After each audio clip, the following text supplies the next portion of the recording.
इस वक्त आपको अहम खबर दे रहे हैं कराची से। कराची खोखरा पार फुटबॉल ग्राउंड के करीब मुबैना के बाद जख्मी समेत 2 मुलजमान गिरफ्तार कर लिए गए हैं। मुलजिम जुबैर और शुएब असलहा और मसरूका सामान उनसे बरामद कर लिया गया है। पुलिस के मुताबिक बनारस मेट्रो सिनेमा के करीब गोली लगने से नौजवान जख्मी हो गया है। जख्मी हारिस को घर में नामालूम सिम से गोली आकर लगी। रेस्क्यू हुकाम के मुताबिक 16 साल हारिस को जख्मी हालत में अस्पताल मुंतकिल कर दिया गया है।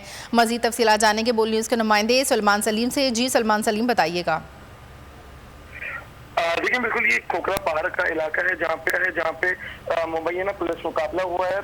पुलिस ने मुकाबले में 2 मुलजमान को जो है वो जख्मी हालत में गिरफ्तार किया है। मुलजमान के हवाले से बात कर ली जाए तो मुलजमान जो है वो डकैतियों की मुख्तलिफ वारदातों के अंदर पुलिस को मतलूब थे, जबकि जो पुलिस पार्टी थी वो रोजमर्रा की गश्त के ऊपर वो जा रही थी, जबकि इतना में मुलजमान शहरियों से लूट मार कर रहे थे और पुलिस को देखते ही मुलजमान की जानिब से पुलिस पर फायरिंग कर दी गई, जिसके मुलजमान को पुलिस ने गिरफ्तार किया है। जी, बहुत शुक्रिया सलमान सलीम।